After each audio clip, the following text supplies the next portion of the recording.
Hello दोस्तों, नमस्ते।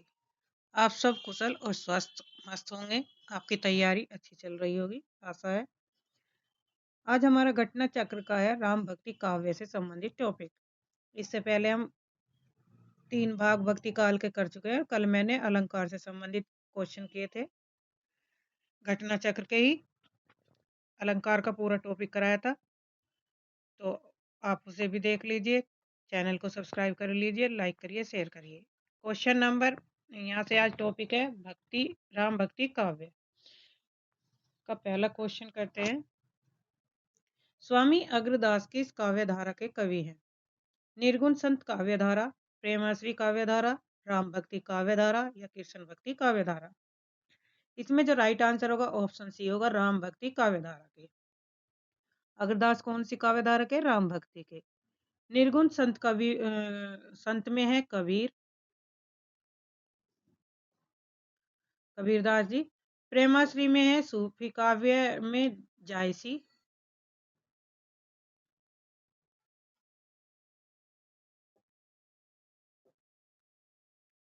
राम भक्ति में है तुलसीदास, अग्रदास।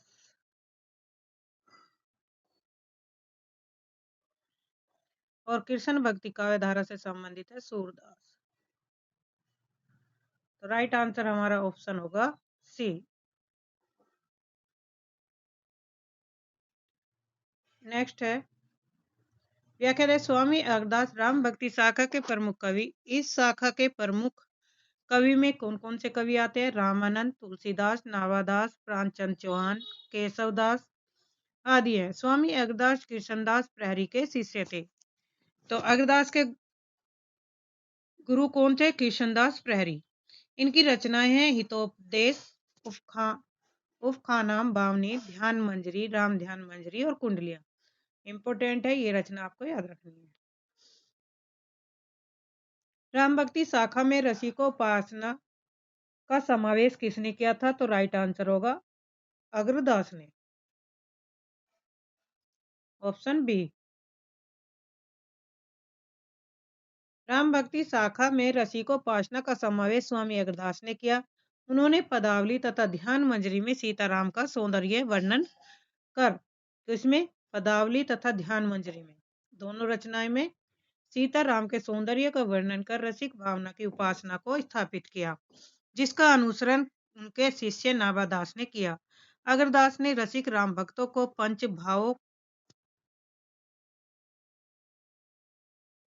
भावोपासक मानकर उनकी अष्टयाम भावना के 5 रसों के अनुकूल सेवाओं का विधान किया है। राम भक्ति में रसिक भावना की स्थिति ऐश्वर्य और श्रृंगार के बीच मानी गई है। गोस्वामी जी के पिता का क्या नाम था? गंगाराम, आत्माराम, देवतादीन या इनमें से कोई नहीं? तो गोस्वामी तुलसीदास के पिता का नाम आत्माराम दुबे था।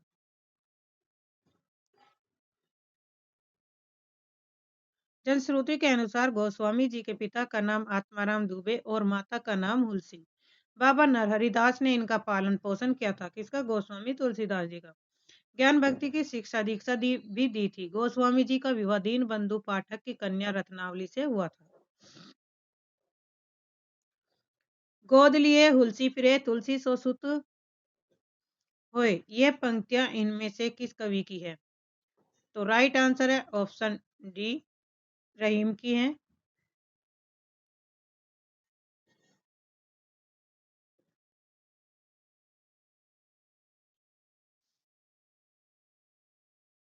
हिंदू अवतार पुरुषों के प्रति रहीमदास जी बहुत ही आदर की भावना रखते थे।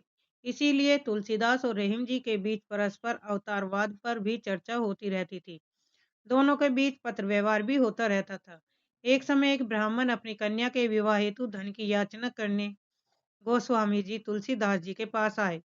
उन्होंने दोहे की एक पंक्ति लिखकर उसके हाथ रहीम के पास भिजवा दिया। तो कौन सी पंक्ति लिखी? सुरती नरती नागती यह चाहत सब कोई। रहीम ने ब्राह्मण को वांछित धन दिया और दोहे की पूर्ति कर उसे वापस तुलसीदास के पास भेज दिया, जो इस प्रकार लिखा। गोद लिए हुलसी फिरे तुलसी सुत होए, तुलसी सो सुत होए। गोद लिए हुलसी फिरे तुलसी सो सुत होए पंक्ति के लेखक हैं रहीमदास। Option C.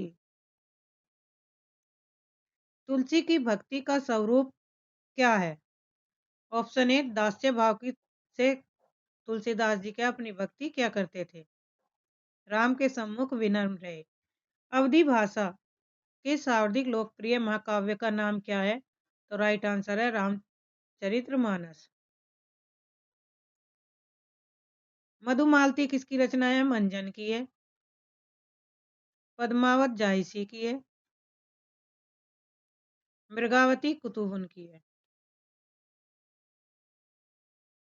पद्मावत का प्रकाशन है 1540।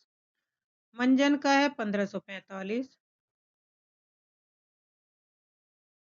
मृगावती का है 1503। रामचरितमानस का है 1574। संवत 1574 में इसकी रचना हुई। रामचरितमानस अवधी भाषा का सर्वाधिक लोकप्रिय महाकाव्य है।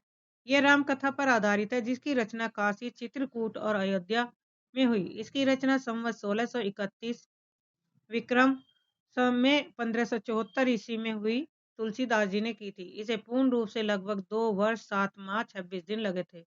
वेरी वेरी इंपॉर्टेंट है यहाँ पे इसकी। तुलसीदास की रचना कितने समय में हुई ये क्वेश्चन पूछा जा सकता है। संवत 1631 में रचना का और 1574 क्या ईस्वी में है, ये भी आपको ध्यान रखना है। रामचरितमानस दोहा चौपाई शैली में लिखा गया महाकाव्य है जिसमें 7 कांड हैं। नंबर 1 बालकांड, नंबर 2 अयोध्या कांड, नंबर 3 अरण्य कांड, नंबर 4 किष्किंधा कांड, नंबर 5 है सुंदर कांड, नंबर 6 लंका कांड और नंबर 7 है उत्तर कांड। इनका क्रम भी याद रखना है, कभी कभी क्रम में क्वेश्चन बनता है। इनमें से कौन सा महाकाव्य अवधि में लिखा गया है? प्रिय प्रवास, साकेत।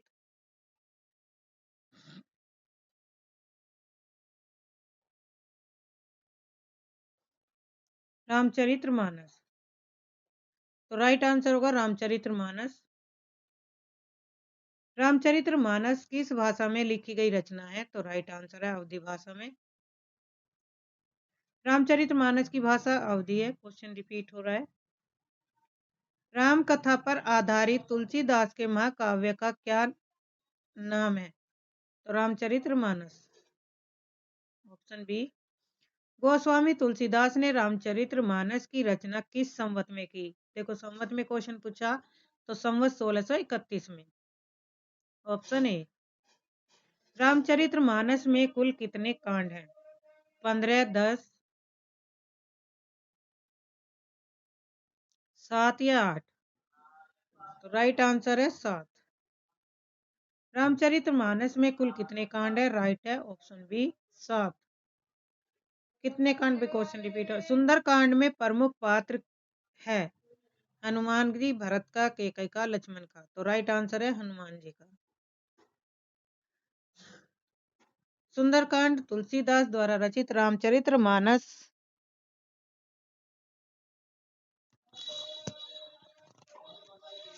रामचरितमानस के 7 भागों में से एक है।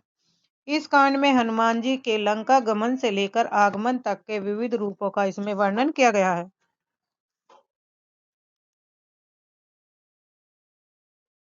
रामचरितमानस में विभत्स रस का प्रयोग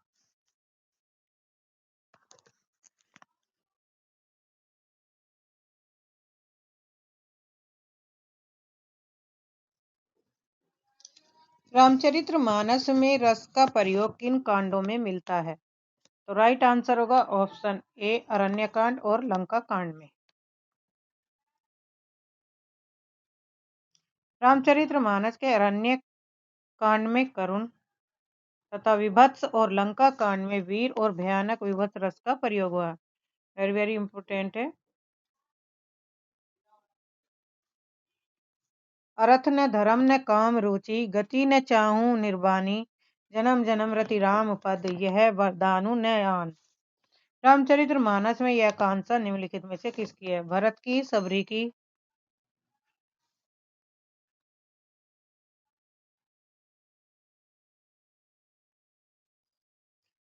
सुग्रीव की या हनुमान की?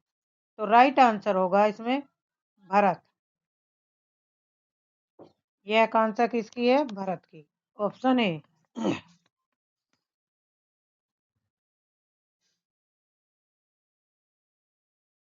उपयुक्त पंक्तियों में तुलसीदास द्वारा रचित रामचरितमानस के अयोध्या कांड से उद्धृत है। ये जो ये पंक्तियां ली गई है किससे ली गई है? अयोध्या कांड से। इन पंक्तियों के माध्यम से भरत कहते हैं कि मुझे न अर्थ की रुचि इच्छा है, न धर्म की, न काम की, और न ही मैं मोक्ष ही चाहता हूँ। जन्म जन्मांतर मेरा श्री राम जी के चरणों में प्रेम बना रहे, बस यही वरदान मांगता हूँ और दूसरा कुछ नहीं। अवधी एवं ब्रज भाषा में दोनों में रचना करने वाले कवि कौन है? तो राइट आंसर होगा तुलसीदास जी। अवधी और ब्रज भाषा दोनों में रचना करने वाले कवि गोस्वामी तुलसीदास जी है। उन्हें हिंदी का जातीय कवि कहा जाता है, जिन्होंने हिंदी क्षेत्र की मध्यकाल में प्रचलित दोनों काव्य भाषाओं ब्रजभाषा और अवधि में समान अधिकार से रचना की। वस्तुतः तुलसी ने गीतावली, कवितावली आदि मुक्तक में कथा कही है। तुलसीदास द्वारा रचित 12 ग्रंथ प्रामाणिक माने जाते हैं, जिनमें है वैराग्य संदीपनी, रामलला नच्छु, रामाज्ञा प्रश्न, बरवे रामायण, जानकी मंगल, श्री कृष्ण गीतावली, पार्वती मंगल, गीतावली, दोहावली, कवितावली, विनय पत्रिका और रामचरितमानस।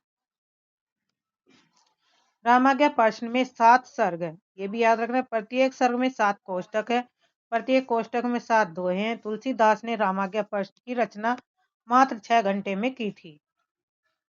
तो इम्पोर्टेंट है, यहाँ से क्वेश्चन बन सकता है कि तुलसीदास ने रामाज्ञा प्रश्न की रचना मात्र कितने घंटे में की थी? 6 घंटे में।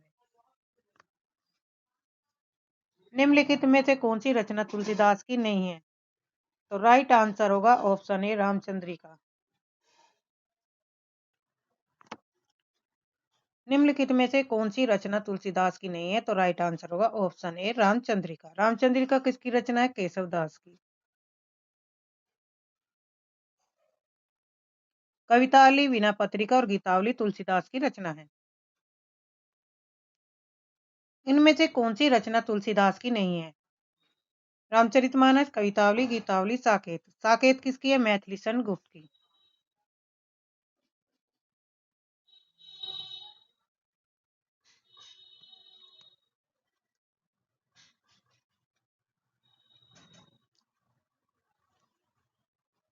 भक्ति काल के किस कवि को जातीय कवि कहा जाता है? तो राइट आंसर है तुलसीदास को। Option B. तुलसीदास का जन्म 1531, सूरदास का 1478, नाभादास का 1570, 1650 में इनकी मृत्यु हुई।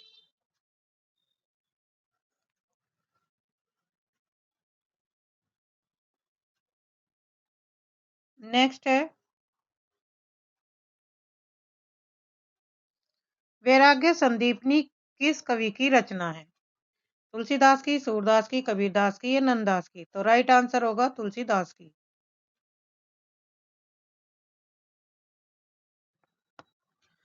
भक्ति काल के किस कवि को जातीय कवि कहा जाता है? तो राइट आंसर है ऑप्शन बी तुलसीदास को।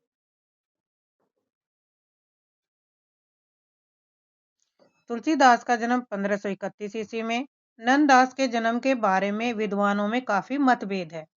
कुछ विद्वान इनका जन्म 1570 संवत 1570 और ईस्वी में है इनका 1513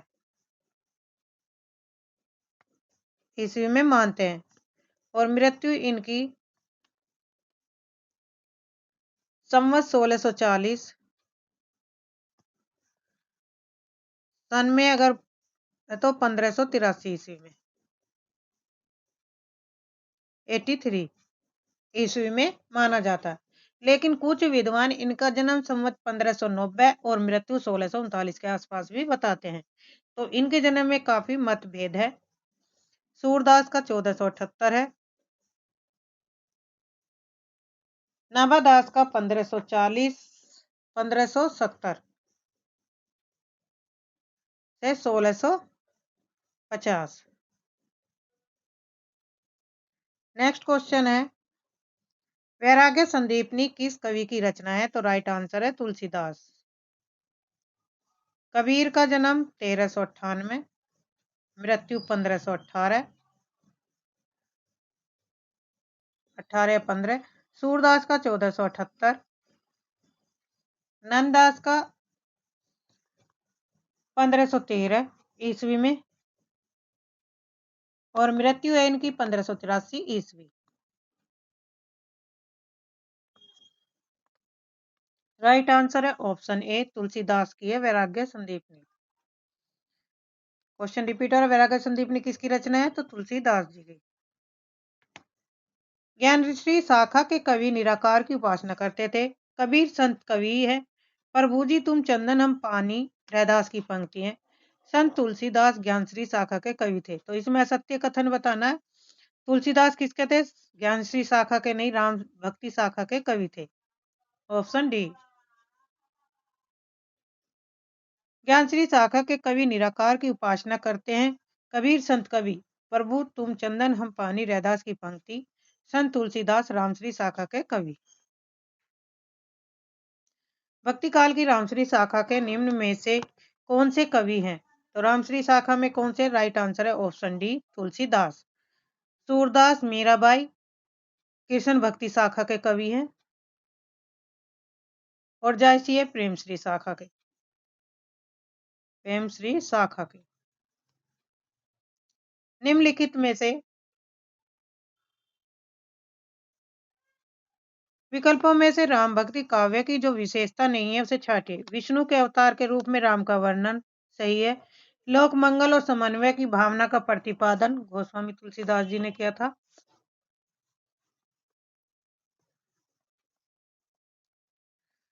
असद पर सद व्यक्तियों की विजय। कृष्ण की विविध लीलाओं का गायन। तो राइट आंसर डी है। कृष्ण की विविध लीलाओं का गायन राम भक्ति काव्य की विशेषता नहीं है, बल्कि यह कृष्ण भक्ति काव्य की विशेषता है। तुलसीदास द्वारा रचित विनय पत्रिका रचित है किस भाषा में? ब्रज में, अवधी में, खड़ी बोली में, वैदिक में। तो राइट आंसर है ब्रज भाषा में। गोस्वामी तुलसीदास द्वारा रचित विनय पत्रिका की रचना ब्रज भाषा में हुई। इसमें स्वामी की सेवा में करुणतम शब्दों में अपनी दीनता निवेदन किया गया है।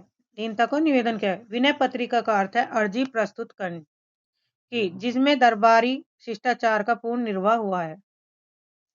विनय पत्रिका की किस भाषा में रचना हुई है? तो मैं ब्रज भाषा में। राइट आंसर ऑप्शन बी, भाषा ब्रज है। क्वेश्चन रिपीट है, विनय पत्रिका नामक ग्रंथ की रचना किसने की? गोस्वामी तुलसीदास जी ने। Option B.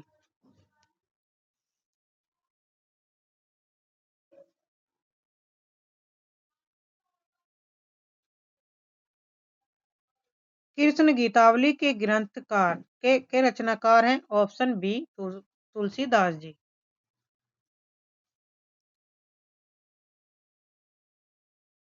मीराबाई का जन्म 1503 ईस्वी में मान जाता है। नंददास का जन्म है 1513 से 1583, 13 से 1583 ईस्वी में है ये। अगर इसे संवत में प्राप्त करना है तो इसमें 57 प्लस कर देंगे तो हमारा संवत में आंसर आ जाएगा। ईस्वी में प्लस करना 57, 53। गीता कृष्ण गीतावली गोस्वामी तुलसीदास का ब्रज में रचित अत्यंत मधुर है, रसमय गीति काव्य है। इसमें कृष्ण की बाल्य अवस्था और गोपी उद्धव संवाद के प्रसंग कवित शैली में है। कृष्ण गीतावली में कुल कितने पद हैं? तो 61 पद है भाई, वेरी वेरी इंपॉर्टेंट है। पदों की संख्या पूछ ली जाती है। कृष्ण गीतावली में कितने पद? तो 61 है। इसके कुछ पद सूर सागर में भी पाए जाते हैं। कृष्ण गीतावली नामक काव्य ग्रंथ की रचयिता है। Option A, Tulsidas.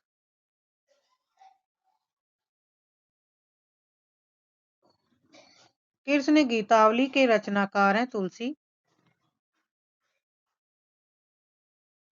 कृष्ण गीतावली नामक के तुलसीदास जी हैं। कृष्ण गीतावली नामक तुलसीदास। इसमें से कौन सा ग्रंथ तुलसी द्वारा रचित नहीं है? तो राइट आंसर रसमंजरी। रसमंजरी किसका है? नंददास।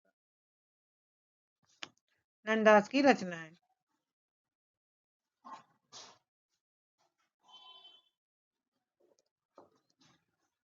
रसमंजरी नंददास की रचना है। नायिका भेद की पुस्तक है जो भानुदत्त की रसमंजरी के आधार पर रचित है। शेष रचनाएं तुलसीदास द्वारा रचित है। हमें यह भी ध्यान रखना है कि कौन सी रचना किसकी रचना पर आधारित है। तो जो नायिका भेद की पुस्तक है वो भानुदत्त की रसमंजरी के आधार पर रचित रचना है। नंददास द्वारा जो लिखी गई रसमंजरी है। इनमें तुलसीदास की रचना नहीं है तो रामचंद्रिका नहीं है, केशवदास की है। केशवदास द्वारा रचित शेष रचनाएं तुलसीदास की है। तुलसीदास जी ने भ्रमरगीत परंपरा के अंतर्गत भ्रमर गीत की रचना की जो संकलित है। राइट आंसर है ऑप्शन बी कृष्ण गीतावली। तुलसीदास जी की समस्त रचनाओं में कृष्ण विषयक केवल एक रचना कृष्ण गीतावली ही उपलब्ध है। जिस प्रकार इनके द्वारा रचित गीतावली में राम संबंधी पद संग्रहित है, उसी प्रकार कृष्ण गीतावली में कृष्ण संबंधी 61 पद संग्रहित है। इन पदों में कृष्ण की बाल लीला एवं भ्रमर गीत प्रसंग का विशेष रूप से वर्णन मिलता है। कृष्ण गीतावली के भ्रमर गीत संबंधी पदों में भ्रमर का स्पष्ट उल्लेख न होकर उद्धव के लिए मधुकर मधुप आदि शब्दों का प्रयोग किया गया है। इन पदों में गोपियों के मर्यादा मंडित रूप का परिचय मिलता है। सूर की गोपियों की सी प्रगल्भता के दर्शन तुलसी की गोपियों में नहीं होते। नंददास की गोपियों के समान वाक्पटु और तर्कशील भी नहीं है। इसमें आदांत भावुकता दीनता विनयशीलता झिझक और शालीनता के दर्शन होते हैं। वे सरल स्वभाव की विश्वासमयी भक्त नारियां हैं। इनमें प्रेम लक्षणा भक्ति के प्रति दृढ़ आस्था और विश्वास है। उनका एकमात्र लक्ष्य अपने प्रियतम का साक्षात्कार है।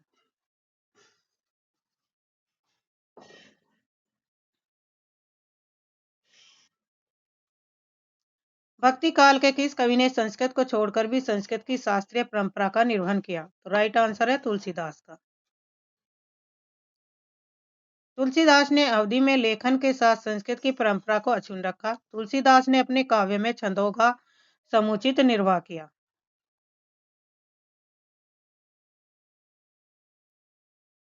गीतावली गीतावली क्या एक मुक्तक काव्य है।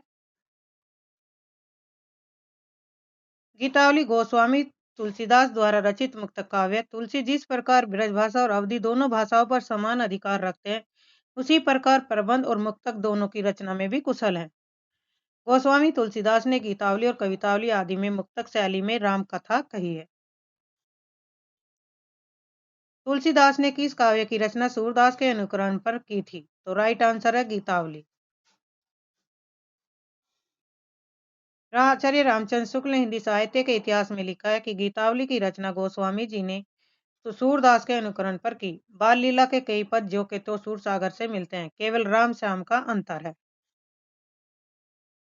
रामचरित्र मानस का ज्ञान दीपक प्रसंग किस कांड में वर्णित है? तो राइट आंसर है उत्तर कांड में।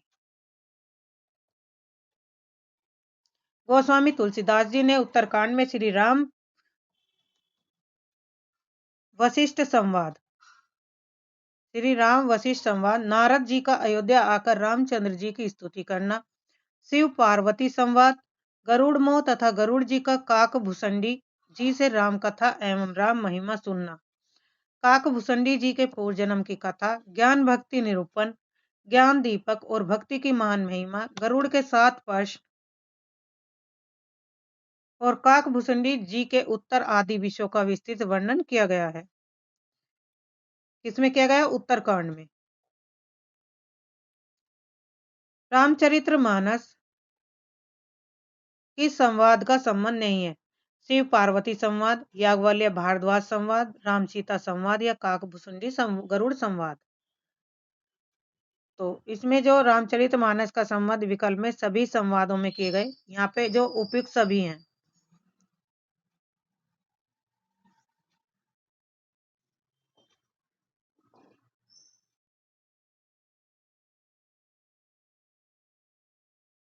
नीचे दिए गए 2 वाक्य दिए गए हैं, इनमें से एक को कथन है और दूसरे को संज्ञा दी गई है। राम काव्य का प्रतिपाद्य विषय धार्मिक भक्ति है। तो राम काव्य का विषय क्या है? धार्मिक भक्ति काव्य। इसलिए कवियों ने भगवान राम की प्रतिष्ठा में संस्कृत शब्द को अधिक स्वीकार किया। कारण है जहाँ धर्म और दर्शन का प्रसंग हो तथा उच्च सौष्ठव दिखाना हो वहां तत्सम की प्रधानता स्वाभाविक है। तो इनमें से कौन सा कथन सही है? राइट आंसर है ऑप्शन बी। ए कथन गलत है, आर सही है और ए की सही व्याख्या नहीं है।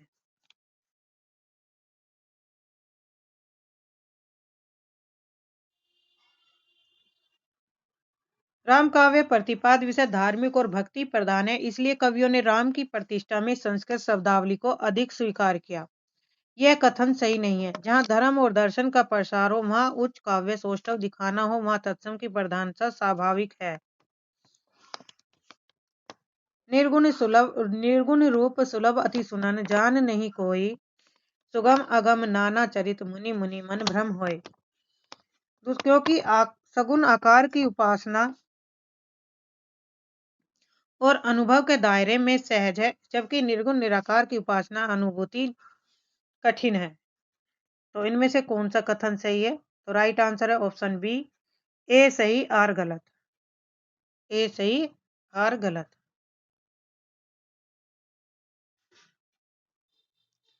उपयुक्त पंक्तियों में रामचरित्र मानस से ली गई हैं। इन पंक्तियों का अर्थ है निर्गुण रूप अत्यंत सुलभ सहज ही समझ में आ जाने वाला है। यानी कि जो निर्गुण की का रूप है, जो भक्ति है, वो सरल और सहज है, जो सबको आसानी से समझ में आ जाती है। परंतु गुणातीत दिव्य सगुण रूप से कोई नहीं जानता, इसलिए उन सगुण भगवान के अनेक प्रकार के सुगम अगम चरित्रों को सुनकर मुनियों के भी मन को भ्रम हो जाता है।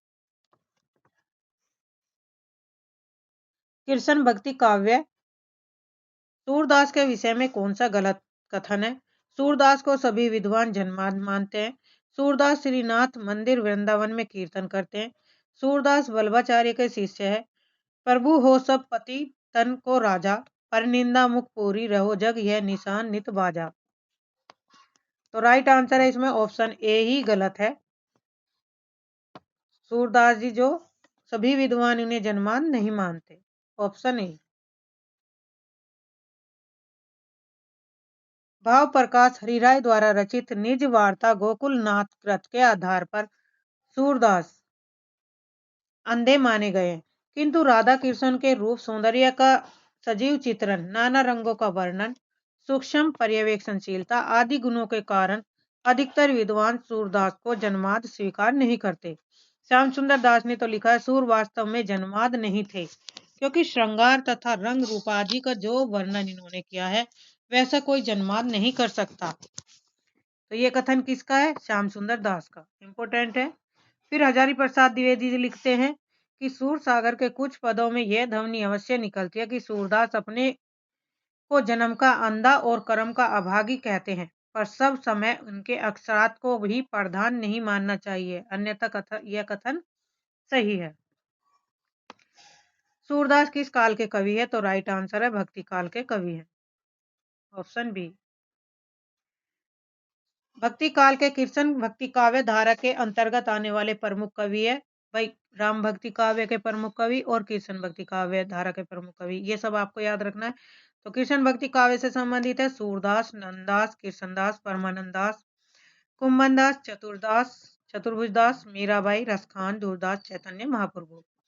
राम भक्ति से संबंधित जो कवि हुए हैं वे हैं रामानंद, विष्णुदास, अग्रदास, ईश्वरदास, तुलसीदास, नाभादास, केशवदास, प्राणचंद चौहान, हृदयराम, माधवदास चरण, लालदास सेनापति आदि जो कवि है ये राम भक्ति काव्य से संबंधित है।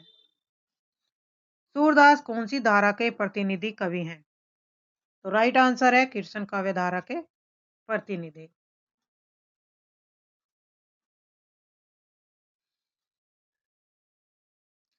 सूरदास ने किस कृति को नहीं लिखा? सुरसारावली, दोहावली, साहित्य लहरी या सूरसागर। दोहावली को नहीं लिखा। दोहावली किसकी रचना है? तुलसीदास जी की। सूरदास ने दोहावली नहीं लिखी, बल्कि यह रचना तुलसीदास की है। डॉक्टर दीनदयाल गुप्त ने सूरदास द्वारा रचित 25 पुस्तकों की सूचना दी है। तो किसके अनुसार 25 पुस्तक लिखी है सूरदास जी ने? डॉक्टर दीनदयाल के अनुसार। वेरी वेरी इंपोर्टेंट है। सूर जिनमें सूरसागर, सुरसारावली, साहित्य लहरी, सूर पच्चीसी, सूर रामायण, सूर साठी और राधा रस केसरी। इनमें से सूरदास की कृति कौन सी है? तो राइट आंसर है साहित्य लहरी, ऑप्शन बी। सूर सागर किस भाषा में लिखी गई है? तो राइट आंसर है ऑप्शन बी, ब्रज भाषा में। आचार्य रामचंद्र शुक्ल प्रमाणों के अभाव में सूर सागर को ब्रज भाषा की पहली रचना मानते हैं। तो सूर सागर को पहली रचना कौन से कवि मानते हैं? आचार्य Ramchandra Shukla. Very very important है। इनमें से सूर की रचना कौन सी नहीं है? सूर सागर, सूर सारावली, साहित्य लहरी, रास पंचाध्याय। तो रास पंचाध्याय नहीं है। रास पंचाध्याय किसकी रचना है? तो ये नंददास की रचना है। श्रृंगार और वात्सल्य रस का सम्राट किस कवि को कहा जाता है? सूरदास को, ऑप्शन बी। श्रृंगार और वात्सल्य रस का सम्राट सूरदास को कहा जाता है। सूर के भाव चित्रण में वात्सल्य भाव को श्रेष्ठतम कहा जाता है। वात्सल्य भाव के पदों की विशेषता यह है कि उनको पढ़कर पाठक जीवन की नीरस और जटिल समस्याओं को भूलकर उनमें मगन हो जाता है। दूसरी ओर भक्ति के साथ श्रृंगार को जोड़कर उनके संयोग एवं वियोग के पक्षों का जैसा मार्मिक वर्णन सूर ने किया वैसा अन्यत्र दुर्लभ है। सूरदास के दृष्टकूट पद किस काव्य ग्रंथ में संकलित है? तो राइट आंसर है साहित्य लहरी में। साहित्य लहरी सूरदास के सुप्रसिद्ध दृष्टकूट पदों का संग्रह। इनमें अर्थ गोपन शैली में राधा कृष्ण की लीलाओं का वर्णन, साथ ही अलंकार निरूपण की दृष्टि से भी इस ग्रंथ का महत्व है। सूर सागर की रचना भागवत की पद्धति पर 12 स्कंदों में हुई है। सूरदास की इस रस का कोना कोना झांकाया है? तो राइट आंसर है वात्सल्य का। वात्सल्य भाव अत्यंत कोमल और शाश्वत भाव है। जब तक सृष्टि रहेगी इस भाव की वर्तमानता को भी रहेगी। सूरदास के लिए आचार्य रामचंद्र शुक्ल ने कहा था कि वे वात्सल्य रस का कोना कोना झांकाए। तो इम्पोर्टेंट है ये कथन भी। सैयद इब्राहिम का कवि किस किस कवि का नाम है? तो राइट आंसर है रसखान का। रसखान का जन्म 1533 ईस्वी में हुआ था। रसखान का वास्तविक नाम सैयद इब्राहिम। इनकी प्रमुख रचनाएं सुजान रसखान, प्रेम वाटिका इत्यादि है। रसखान का वृत्तांत 252 वैष्णव की वार्ता में मिलता है और उससे ज्ञात होता है कि लौकिक प्रेम से कृष्ण प्रेम की ओर उन्मुख हुए। इनकी प्रसिद्ध कृति जो रचना है प्रेम वाटिका, जिसका रचना काल समय है 1614 ईस्वी में, और ये गोसाई विठल नाथ के शिष्य हुए। रसखान को सवैया छंद सिद्ध था। जितने सरल सहज प्रभाव में सवैया रसखान के हैं उतने शायद ही किसी अन्य कवि के हों। रसखान ने सूफियों का हृदय लेकर कृष्ण की लीला का पर काव्य रचे हैं। प्रेम वाटिका नामक ग्रंथ किसका है? तो राइट आंसर है रसखान द्वारा लिखा गया ग्रंथ है। भक्ति काल में किस कवि को जड़िया विशेषण से विभूषित किया गया है? नंददास, परमानंदास,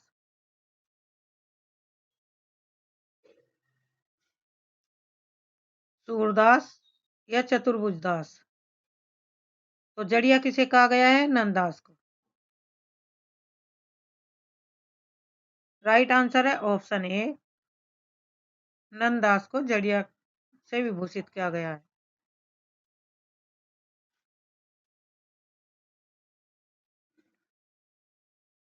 नंददास 16वीं सदी के अंतिम चरण के कवि थे। ये भक्तिकालीन कृष्ण भक्ति काव्यधारा के कवि थे। ये हिंदी के अष्टछाप के प्रमुख कवियों में सूरदास के बाद सबसे अधिक प्रसिद्ध हुए। इनके काव्य के विषय में एक उक्ति प्रसिद्ध है, और कवि गढ़िया नंददास जड़िया। इससे प्रकट होता है कि उनके काव्य का कला पक्ष महत्वपूर्ण है। इनकी रचना बड़ी ही सरल, सहज और मधुर है। इनकी सबसे प्रसिद्ध पुस्तक रास पंचाध्यायी है, जो रोला छंद में लिखी गई है। कौन से उसमें लिखी गई है? रोला छंद में, रास पंचाध्यायी।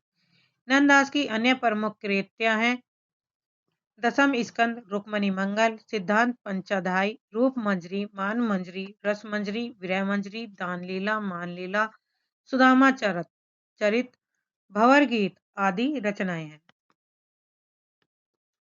अनेकार्थ मंजरी एक प्रकार का पर्याय कोश ग्रंथ है। मान मंजरी में भी अमर कोश के आधार पर शब्दों के पर्यायवाची लिखे गए हैं। रूप मंजरी नंददास का लघु आख्यान काव्य है। भंवर गीत का मूल उद्देश्य निर्गुण निराकार ब्रह्मा की उपासना का खंडन करते हुए सगुण साकार कृष्ण की भक्ति की स्थापना करना है। सिद्धांत पंचाध्यायी कृष्ण की रासलीला से संबंधित रचना है। नंदास का भंवर गीत सूर के भ्रमर गीत के राम स्वरूप ही माना जाता है, परंतु दोनों में बड़ा अंतर यह है कि जहाँ भ्रमर गीत उद्धव, नंद, यशोदा और साथ ही गोपियों के कृष्ण विरह जनित संताप को शांत करने जाते हैं, वहीं नंददास के भंवर गीत उद्धव के आने का प्रयोजन केवल गोपियों को समझाना है। नंददास किस काव्यधारा से संबंधित है? संत काव्यधारा, सूफी काव्यधारा, कृष्ण काव्यधारा या राम भक्ति काव्यधारा? राइट आंसर है ऑप्शन सी, कृष्ण काव्यधारा। सुदामा चरित के लेखक हैं सूरदास, नंददास, रत्नाकर या इनमें से कोई नहीं। तो राइट आंसर है नंददास। भ्रमर गीत में भंवर गीत की रचना किसने की? नंददास ने। Option A. रसमंजरी किस कवि की रचना है? तो नंददास की है। Option C. पंचाध्यायी के लेखक हैं नंददास। ए और सी। रास पंचाध्याय नंददास और रहीमदास दोनों को माना जाता है, क्योंकि रास पंचाध्यायी के नाम से रहीम ने भी काव्य की रचना की थी। रास पंचाध्यायी के रचयिता कौन है? तो नंददास है। Option B.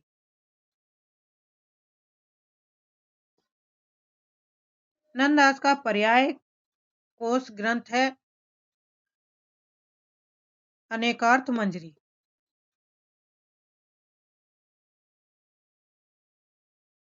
अनेकार्थ मंजरी एक प्रकार का पर्याय कोश ग्रंथ है। इसके मंगलाचरण शुद्धाद्वैतवाद संबंधी दार्शनिक विचारों को प्रकट किया गया। मान मंजरी में भी अमरकोश के आधार पर शब्दों के पर्यायवाची ही लिखे गए हैं। मीराबाई का मलार किसकी कृति है? तो राइट आंसर है मीराबाई की ही रचना है।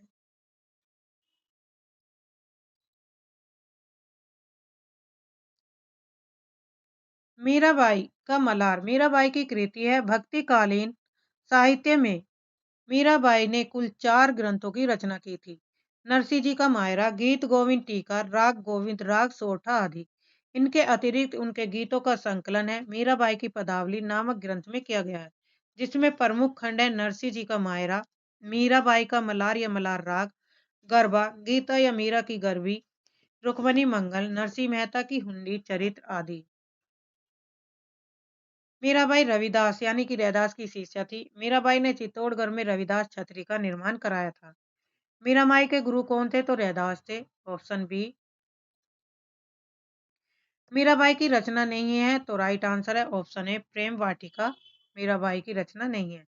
प्रेम वाटिका किसकी रचना है? रसखान द्वारा रचित है। रुक्मणी मंगल मीराबाई की रचना है। इसी नाम से कई और लेखकों ने रचना की। नरसिंह मेहता की हुंडी तथा नरसिंह जी का मायरा मीराबाई द्वारा लिखी गई रचना है। रामचंद्र शुक्ल के अनुसार आदि गुरु ग्रंथ साहिब में रैदास के कितने पद संकलित हैं? 35, 30, 40, 45। तो राइट आंसर होगा ऑप्शन डी 40।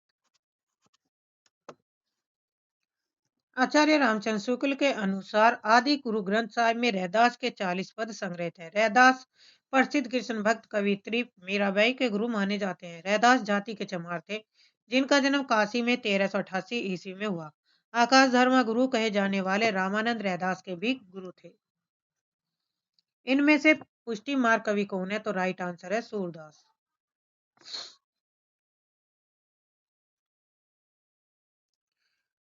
वल्लभाचार्य ने ब्रजमंडल में जिस कृष्ण भक्ति को प्रतिष्ठित किया, उसका दार्शनिक आधार शुद्धाद्वैत दर्शन है। साधना और व्यवहार क्षेत्र में शुद्धाद्वैतवाद दर्शन के साथ जिस भक्ति को स्थान दिया गया, उसका आधार उन्होंने पुष्टि मार्ग को बनाया। भगवान के अनुग्रह या कृपा का नाम ही पोषण है। यही पुष्टि है। इसी पुष्टि पर पुष्टि मार्ग की भक्ति पद्धति अवलंबित है। वल्लभाचार्य के अनुसार पुष्टि मार्ग ही सर्वश्रेष्ठ मार्ग है। उन्होंने भक्तों के 4 भेद किए: परवाही पुष्ट भक्त, मर्यादा पुष्टि भक्त और पुष्टि पुष्ट भक्त आदि, तथा शुद्ध पुष्ट भक्त जो भगवान के अनुग्रह पर निर्भर होकर भी मर्यादा अनुसार कर्म करते हैं। वे मर्यादा पुष्ट तथा जो केवल अनुग्रह कृपा का अवलंबन लाते हैं, वे शुद्ध पुष्ट भक्त हैं।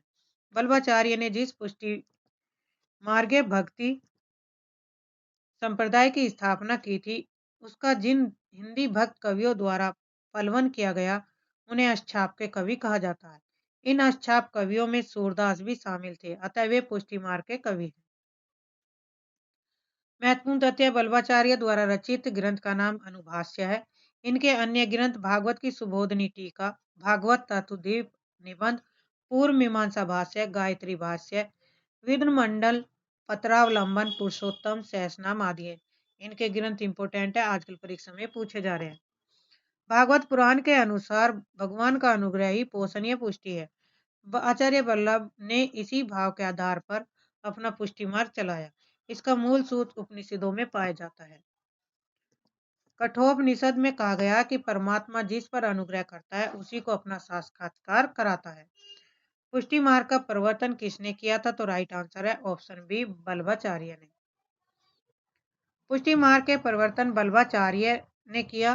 पुष्टि मार्ग भक्ति में पुष्टि भगवत अनुग्रह कृपा को कहा गया। इस मार्ग के अनुसार भक्ति के 3 प्रकार बताए गए हैं, मर्यादा भक्ति, प्रवाह भक्ति और पुष्टि यानी कि शुद्ध भक्ति।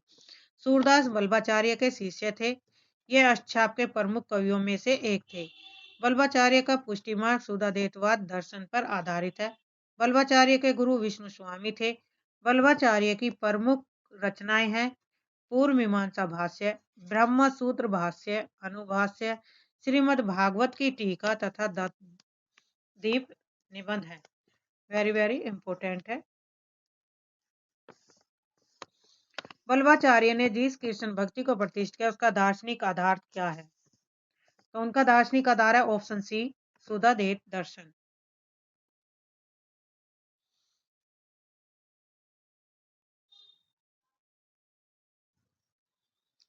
तद्दीप निबंध किसकी रचना है? तो राइट आंसर है वल्लभाचार्य की, ऑप्शन ए।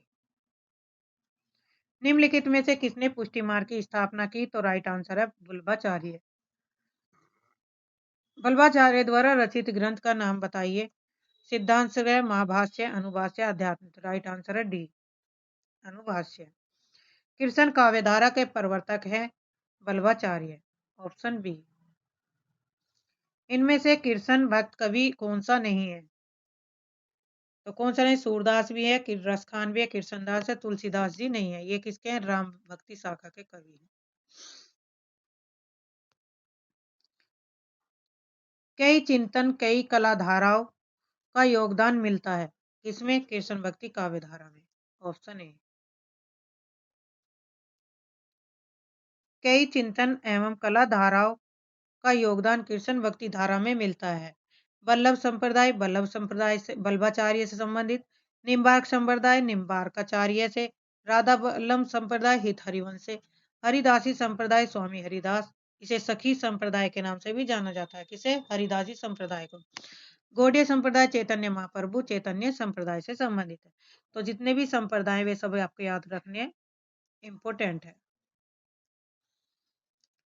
रुद्र संप्रदाय की स्थापना किसने की? तो राइट आंसर है विष्णु स्वामी ने। रुद्र संप्रदाय की स्थापना विष्णु स्वामी ने की थी, जबकि वास्तव में रुद्र संप्रदाय वल्लभाचार्य के द्वारा प्रवर्तित संप्रदाय के रूप में जीवित है। इसलिए रुद्र संप्रदाय का संस्थापक वल्लभाचार्य को माना जाता है। राधा वल्लभ संप्रदाय के प्रवर्तन किसने किया? तो राइट आंसर है हित हरिवंश राय ने। राधा वल्लभ संप्रदाय का प्रवर्तन हित हरिवंश ने किया था। इनको कृष्ण की वंशिका अवतार भी माना जाता है। किसे? राधा वल्लभ को। राधा वल्लभ को हित हरिवंश राय को किसका अवतार माना गया? कृष्ण की वंशिका अवतार।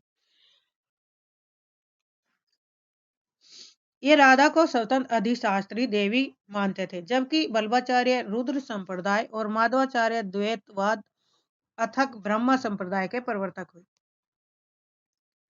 सहचरी सुख और रसिकदास ये अनूप जी और हित वृंदावन दास राधा वल्लभ संप्रदाय के कवि थे। सहचरी सुख ने रंग माल, रसिक दास ने चूड़ामणि, ही अनूप जी ने माधुर्य विलास तथा हित वृंदावन दास ने फुटकर कविताओं की रचना की। कृष्ण के साथ राधा की महानता किस संप्रदाय से संबंधित है? तो राइट आंसर है सनकादि। निम्बार्क संप्रदाय कृष्ण भक्ति से संबंध रखने वाला ब्रज मंडल का प्रमुख वैष्णव संप्रदाय। इस संप्रदाय के आदि उपदेष्टा श्री हंस भगवान है। उनसे सनत सनकादि को उपदेश मिला, इसलिए इस संप्रदाय को सनकादि संप्रदाय भी कहते हैं। नारद मुनि ने इस उपदेश को ग्रहण कर आचार्य निम्बार को दिया।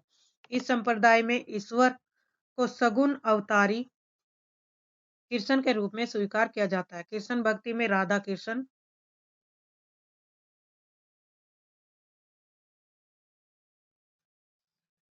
युगल भाव स्वीकृत है। वाम भाग में वर्ष भानुजा राधा के साथ विराजमान श्री कृष्ण ही उपास्य हैं। कृष्ण लीला अवतारी अतः श्री तथा लक्ष्मी दोनों रूपों में वे कृष्ण के साथ प्रकट होती है। निम्बार्क संप्रदाय में राधा का स्वीकार किया गया और भक्ति के 5 रूपों में उज्जवल भक्ति यानी दाम्पत्य भक्ति को ही सर्वश्रेष्ठ माना जाता है। निम्बार को भगवान कृष्ण के सुदर्शन चक्र का अवतार माना गया है। कुछ विद्वानों का मत है कि अत्यंत सुंदर होने के कारण इनको शैशव काल में सुदर्शन कहते हैं। निम्बकाचार्य ने अपने सिद्धांतों की स्थापना के लिए 5 ग्रंथों को प्रणयन किया, जिनमें वेदांत परिजा सौरभ ब्रह्मसूत्र पद स्वल्पकाय वृत्ति है 10 श्लोकी और भक्ति सिद्धांत प्रतिपादक 10 श्लोकों की सुप्रसिद्ध रचना तथा श्री कृष्ण स्तवराज मंत्र रहस्य षोडशी और प्रपन्न कल्पवल्ली इनकी अन्य कृतियां। निम्बार का दार्शनिक सिद्धांत द्वैतवाद है। द्वैतवाद निम्नलिखित में से कौन से श्री कृष्ण भक्ति का संप्रदाय नहीं है? तो राइट आंसर है तत्सुखी संप्रदाय। महात्मा जीवाराम 1800 से 1857 ने सखी भाव की भक्ति की ओर से पल्वित किया। तत्सुखी शाखा की स्थापना की किसने? जीवाराम ने। इस संप्रदाय के भक्त स्वयं स्त्री वेश धारण कर राम की उपासना करते थे और सीता को सपत्नी मानते थे। से संप्रदाय कृष्ण भक्ति संप्रदाय से संबंधित है। 84 वैष्णव की वार्ता का संबंध किस संप्रदाय से? तो राइट आंसर है बल्लभ संप्रदाय से। 84 वैष्णव की वार्ता का संबंध बल्लभ संप्रदाय से है, जबकि सखी संप्रदाय राधा कृष्ण की युगल उपासना, रामानुज संप्रदाय विशिष्टाद्वैत के अंतर्गत वैष्णव धर्म और श्री संप्रदाय महालक्ष्मी की उपासना से संबंधित है। अष्टयाम नामक पुस्तक में किसकी दिनचर्या का वर्णन है?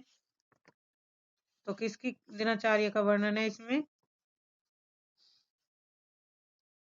कृष्ण की दिनचर्या का वर्णन है।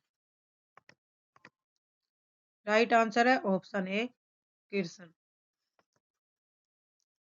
अष्टयाम नामक पुस्तक में कृष्ण की दिनचर्या का वर्णन है। मध्यकालीन गौड़ीय वैष्णवों और हितवंशी कृष्णोपासकों ने राधा कृष्ण के अष्टयाम को ही अपना वर्ण्य विषय बनाया। राधा कृष्ण की क्रीड़ा का अखंड स्मरण भावना रागानुराग भक्ति का मूल तत्व है। अष्टयाम की परंपरा पद्म पुराण के पाताल खंड में भी दिखाई पड़ती है। अष्टयाम की रचना कई लोगों द्वारा की गई। जीवाराम ने अपनी अष्टयाम की रचना में सीताराम की अष्टयाम लीला का वर्णन किया। कुछ ने अपनी रचना में राम की लीला का वर्णन किया। यही कारण है। शीत स्वामी किस धारा के कवि है? तो यह है कृष्ण कवि धारा। राइट आंसर है अष्टछाप छाप धारा के कवि। शीत स्वामी अष्टछाप धारा के कवि थे। वे मथुरा के निवासी थे। इनका प्रारंभिक जीवन अत्यधिक उच्छल और उद्दंडतापूर्ण था। ये कविता के और संगीत दोनों में निपुण थे। उनके द्वारा रचित पदों की संख्या 64 बताई जाती है। शीत गोस्वामी शीर्षक से उनके पदों का संकलन प्रकाशित हुआ था। अष्टछाप की स्थापना 1565 ईस्वी में गोस्वामी विठलनाथ ने की थी। तो इम्पोर्टेंट है ये। अष्टछाप में कवियों की संख्या 8 मानी जाती है। इनमें 8 भक्त कवियों में बल्लभाचार्य के 4 शिष्य थे। 4 शिष्यों में थे सूरदास, कुम्मनदास, परमानंद दास और कृष्णदास। और 4 शिष्य थे गोस्वामी विठलनाथ के, गोविंद स्वामी, नंद दास, चीत स्वामी और चतुर्भुज दास। अब इन 8 कवियों को किस तरह से याद रखना है? तो इनकी ट्रिक है याद करने की। कुसुप सबसे पहले कुम्मनदास आएंगे, क्रम से बता रही हूँ। कुसुप कुसुप कुसे कुम्मनदास पहले नंबर पे, दूसरे पे सूरदास, तीसरे पे परमानंद दास और कृष्णदास। या इसे ऐसे भी याद कर सकते हैं कस्पक कैसे कै कस्पक कैसे कुम्मनदास, सै से सूरदास, पै से परमानंद दास और कैसे कृष्णदास। तो जैसे आपको सही लगे इस तरीके से आप इन छाप कवियों को याद रख सकते हैं। अब ये 4 है, गोविंद स्वामी, नंददास, चित स्वामी। इनकी है गोछी छन, गोछी छन। तो इनका यही क्रम है, गो से गोविंद स्वामी, ची से छीत स्वामी, च से चतुर्भुज दास और न से नंददास। ये सबसे छोटे कवि मान जाते हैं उम्र में।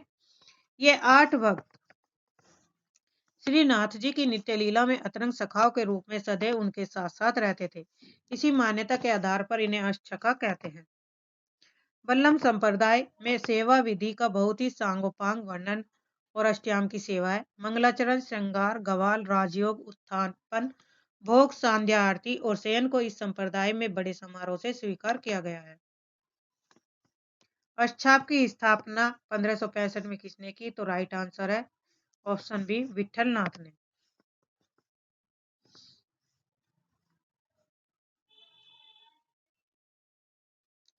अष्टछाप की स्थापना की किसने की? विठल नाथ ने। क्वेश्चन रिपीट हो रहा है। अष्टछाप के संस्थापक थे विठल नाथ, ऑप्शन ए। अष्टछाप की स्थापना का श्रेय विठल नाथ को जाता है। संस्थापक विठल नाथ। अष्टछाप में कवियों की संख्या कितनी है? तो 8, ऑप्शन बी।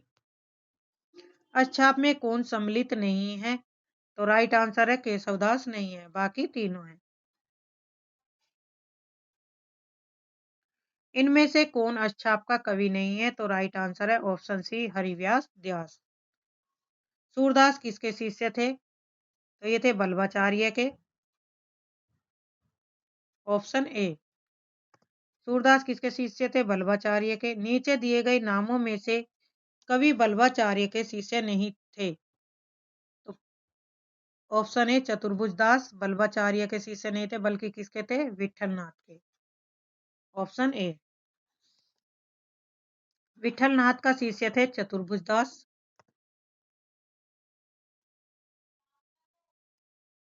इनमें से एक कवि अष्टछाप में नहीं है। तो अष्टछाप का कवि कौन सा नहीं है? कृष्णदास, चतुर्भुज दास, चित स्वामी, गोविंद दास। तो गोविंद दास नहीं है, वे गोविंद स्वामी थे, गोस्वामी। निम्न में से कौन सा अष्टछाप में शामिल नहीं है? परमानंद दास है, कृष्णदास है, सुंदरदास और नंददास। तो राइट आंसर होगा सुंदरदास नहीं थे। अष्टछाप के प्रमुख कवि नंददास किसके शिष्य थे? तो सबसे छोटे थे, ये विठलनाथ के शिष्य थे। तो ऐसे भी हमें याद रखना। अष्टछाप के प्रमुख कवि नंददास किसके? विठलनाथ के। बल्लभाचार्य के शिष्य नहीं थे, तो कौन से नहीं थे? चतुर्भुज दास नहीं थे, ऑप्शन बी। निम्नलिखित में से अष्टछाप के कवि नहीं है, तो मलूक दास नहीं है, ऑप्शन बी। मलूक दास अष्टछाप के कवियों के अंतर्गत नहीं आते, बल्कि भक्ति काल के ज्ञानश्री शाखा के कवि हैं। इनका जन्म कौशाम्बी के कड़ाग्राम में हुआ। इन्होंने ज्ञानबोध, रतन खान, भक्ति विवेक आदि अनेक ग्रंथ रचे। इनका काव्य धूर चरित भी प्रसिद्ध है। इनकी रचनाएं दोहा, चौपाइयों में और भाषा अवधि है। इंपॉर्टेंट है भाई, याद रखना है। निम्नलिखित में से अष्टछाप के अंतर्गत न पढ़ने वाले कवि का नाम बताइए। तो कौन से नहीं है? सुंदरदास नहीं है। इनमें से कौन अष्टछाप के कवि नहीं है? तो राइट आंसर है हरिव्यास व्यास। सूरदास किसके शिष्य थे? बल्लभाचार्य के, ऑप्शन ए। किसके शिष्य थे? बल्लभाचार्य के। नीचे दिए गए नामों में बल्लभाचार्य के शिष्य नहीं थे, तो थे चतुर्भुज दास। क्वेश्चन रिपीट हो रहे हैं। विठलनाथ के शिष्य थे चतुर्भुज दास। इनमें से कवि अष्टछाप के कवि नहीं है, तो गोविंद दास। इनमें अष्टछाप के शामिल नहीं है, परमानंदा, कृष्णदास है।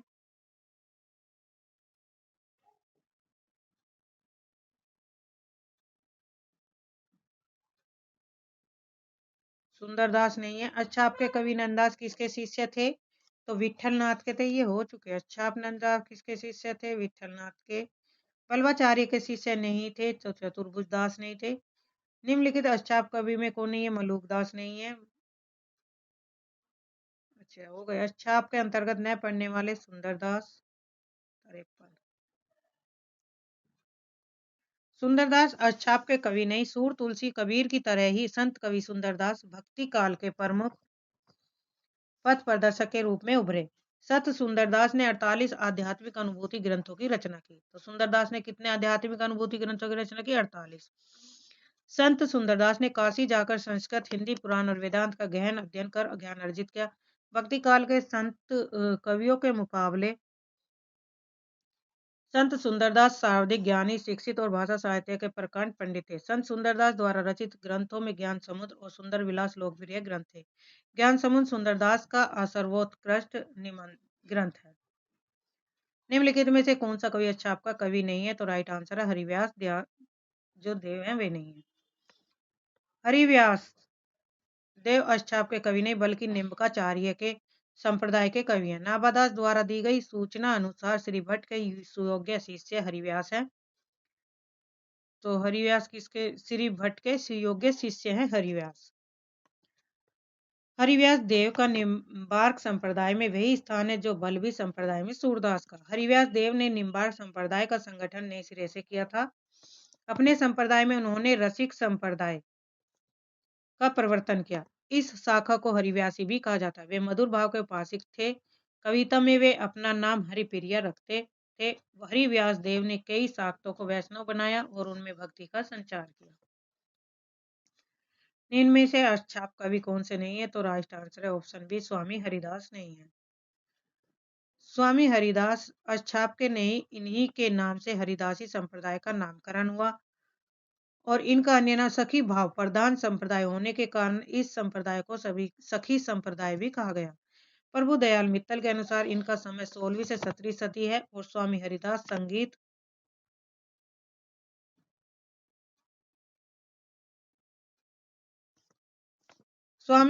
संगीत कला के मर्मज्ञ थे, किंतु ये एकमात्र भगवान को रिझाने के लिए ही गाते थे और अकबरी दरबार के विख्यात गायक तानसेन इन्हीं के शिष्य थे। प्रसिद्ध भक्त कवि हरिदास जी ध्रुपद शैली में श्रृंगार भक्ति के गे पदों की रचना की। इनमें 108 पद केली माल के नाम से प्रसिद्ध है। तो इम्पोर्टेंट है ये। हरिदास का अन्य नाम क्या है? तो सखी संप्रदाय है।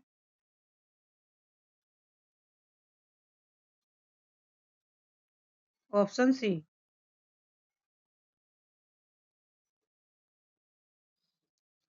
जुगलमान चरित्र नामक ग्रंथ के लेखक कौन है? तो राइट आंसर है कृष्णदास। सूरदास और रमदास के पश्चात कृष्णदास अष्टाप कवियों में के इस प्रमुख स्थान रहता है। बल्लभाचार्य ने इन्हें पुष्टि मार्ग में दीक्षित किया था। इनके द्वारा रचित 3 रचनाएं भ्रमर गीत, प्रेम तत्व, जुगलमान। जुगलमान चरित्र में राधा कृष्ण का प्रेम वर्णन है और श्रृंगारिक कारण यह अधिक प्रसिद्ध हुआ। श्रृंगारिक के कारण क्या हुआ? यह अधिक प्रसिद्ध हुई रचना। तो ये तीनों ग्रंथ इंपोर्टेंट है एग्जाम की दृष्टि से। भ्रमर गीत प्रसंग का मूल स्रोत है श्रीमद् भागवत का 10वां स्कंद। Option B.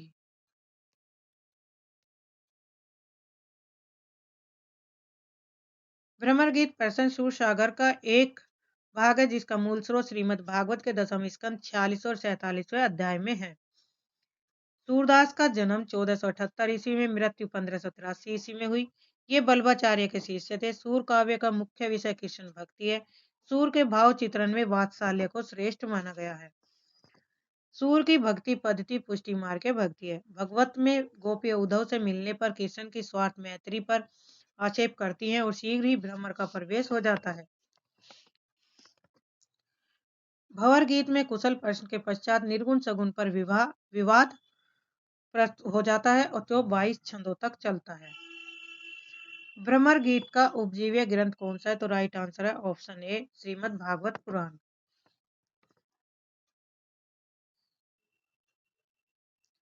तो आज के लिए इतना ही। अच्छा, इसमें मैंने कुछ वे रखे हैं आपके, ये संत काव्य और प्रमुख रचनाएं उनकी रचनाएं हैं जो इसमें मैंने पढ़ाया घटना चक्र में उससे संबंधित है। तो आप इनका एक बार रिवीजन कर लीजिए तो आपको सारे पॉइंट क्या हो जाएंगे, क्लियर हो जाएंगे। नामदेव 1270 से 1350 रचना है इनकी अभंग पद। कबीरदास का 1398 से जन्म और मृत्यु इनकी 1518। बीजक, सखी, शब्द और अमेनी धर्मदास का 1428-1583, अमर सुख निदान। रविदास जिनका उपनाम रैदास है, रैदास का उपनाम रविदास, 1398 से 1540, ईश्वर की महिमा ज्ञान और भक्ति परक काव्य है। गुरु नानक है, इनका जन्म 1469 से 1538, जपूजी आसी दीवार रईस रास। दादू दयाल का 1544 से 1603, ये आप देख लेना। सुंदरदास का 1566 से 89, गरीबदास का 1717 से 1778, चरणदास 1703 से 1782, दरिया साहब 1674 से 1780, पलटू साहब है, मलूक दास का है 1574 से 1682, रजब दास 1567 से 1689। तो इनसे अधिकतर क्या होगा, क्रम पूछा जाता है। फिर है सूफी काव्य, ये पात्र और संबंधित रचनाएं। असाहित की रचना है हंसावली, जिसका प्रकाशन 1370, मुल्ला दाऊद की चंदायन 1379, क्योंकि इनसे क्वेश्चन बनते हैं और क्रम से भी बनते, तो इनका प्रकाशन भी आपको याद करना जरूरी। कुतुबन की मृगावती 1503, मंजन की मधुमालती 1545, मलिक मोहम्मद जायसी का पद्मावत 1540, मलिक मोहम्मद जायसी आखिरी कलाम 1936 हिजरी।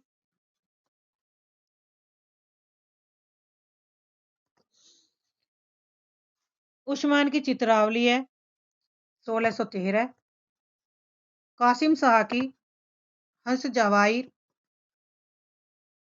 1736, नूर मोहम्मद का अनुराग बांसुरी 1746, नूर मोहम्मद की है इंद्रावती।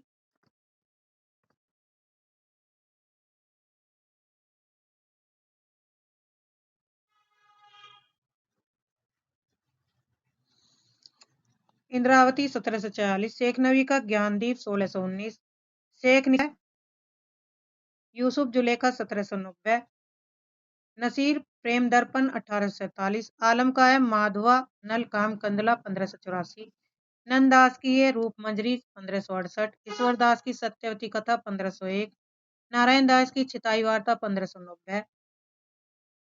अब है कृष्ण भक्त कवि, जो प्रमुख कृष्ण भक्त कवि हुए हैं, तो यहाँ पे मैंने रख दी है इनकी है। सूरदास 1478 से 1583, कुंभन दास का है 1468 से 1583, परमानंद का है 1493 1584, कृष्णदास 1496 से 1578, नंददास का 1533 से 1583, गोविंद स्वामी का है 1505 से 1583, जीत स्वामी का 1515 से 1585, चतुर्भुज दास 1530 से 1575। तो यहाँ पे इनकी रचना भी दी गई है, अगर आपको करना तो वीडियो पॉज करके आप इनको रचनाओं को देख सकते हैं।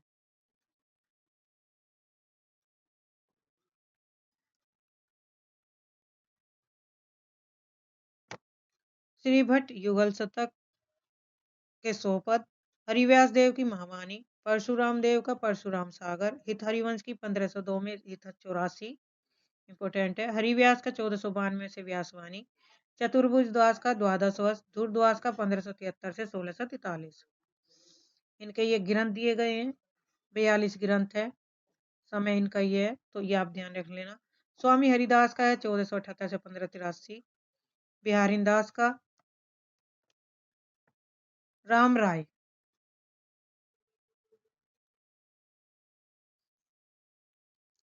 1530, चंद्रगोपाल 1515, माधवदास माधुरी 1618 से 1653, मीराबाई का 1504 से 1563, कहीं कहीं 1503 दे रखा है, कहीं कहीं 1504।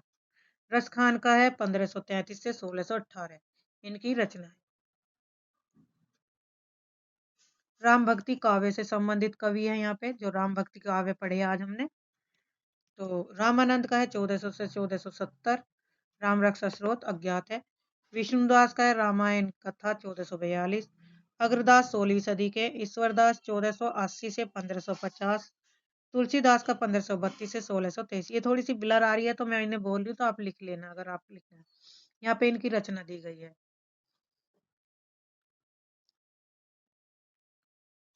फिर है नाभादास 1570 से 1650, केशवदास 1555 से 1670, प्राणचंद चौहान 17वीं शताब्दी के हैं, हृदय राम 17वीं शताब्दी के, ना माधवदास चरण 17वीं सदी के, नरहरि बारहट, लालदास 17वीं सदी, सेनापति 1589,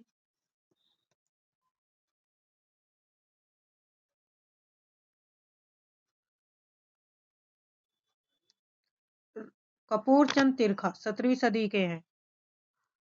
राम भक्ति के संप्रदाय और आचार्य श्री संप्रदाय, ब्रह्म संप्रदाय। यहाँ पे ये संप्रदाय का दिया गया, सारे संप्रदाय रखे जैसे श्री रामानुजाचार्य का जन्म, मृत्यु, गुरु, दर्शन और स्थान ये सारे दिए गए। तो 1016 से 1127। ब्रह्म संप्रदाय किसके हैं? माधवाचार्य का, और इनका जन्म है 1199। रुद्र संप्रदाय के विष्णु स्वामी है, इनका जन्म 1300 में। सनकादि का निम्बकाचार्य है, तो इसका 1114 से 1162। और रुद्र संप्रदाय के बल्लभाचार्य जिनका जन्म 1418 से 1530। ये इनके अलवारों की संख्या दी गई है 12, जो 12 अलवार हैं, तो ये आप देख लेना।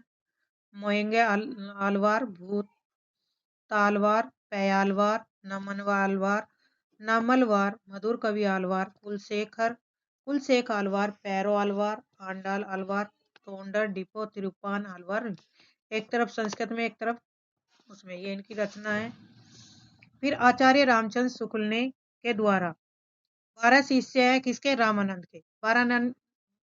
रामानंद के कितने शिष्य? 12। आचार्य रामचंद्र शुक्ल, हजारी प्रसाद द्विवेदी और रामकुमार के अनुसार। तो आचार्य रामचंद्र शुक्ल के अनुसार देख लेते हैं, बाकी आपको तीनों ही देखने, दिमाग में रखना है। आचार्य रामचंद्र शुक्ल का पहले अनंतानंद, सुखानंद, सुरसुरानंद, नरहरियानंद, भावानंद, पीपा, कबीरदास, सेन, धन्ना। यहाँ पे ये तुलसीदास के जो 4 सोपान दिए इंपॉर्टेंट है, यहाँ से क्वेश्चन बनता है। तुलसीदास ने रामचरित मानस की कल्पना मानसरोवर के रूप में की थी। इसमें 7 कांड के रूप में 7 सोपान और 4 वक्ता के रूप में 4 घाट बताए हैं। सप्त सोपान मानस के चारों घाटों का संक्षिप्त। काकभुसुंडी गरुड़ संवाद क्वेश्चन आया था इससे संबंधित, जिसे उपासना घाट, पनघट कहते हैं। दूसरा है शिव पार्वती संवाद, जो ज्ञान घाट से संबंधित है, प्रथम वक्ता श्रोता। तीसरा है तुलसी संत संवाद, प्रपति घाट, गाय घाट। याज्ञवल्क्य भारद्वाज संवाद, कर्म घाट, पंचायती घाट। रामयश जल से परिपूर्ण रामचरित मानस के ये घाट है, तो इंपोर्टेंट है, याद रखने हैं। मानस रूपक तुलसी साहित्य का सबसे बड़ा रूपक है। अलंकार योजना के संबंध में तुलसी को कितनी उपाधियां दी? लाला भगवान दीन और बच्चन सिंह ने तो तुलसीदास को रूपकों का बादशाह कहा। आचार्य रामचंद्र शुक्ल ने अनुप्रास का बादशाह, डॉक्टर उदय सिंह भानु ने उत्प्रेक्षाओं का बादशाह।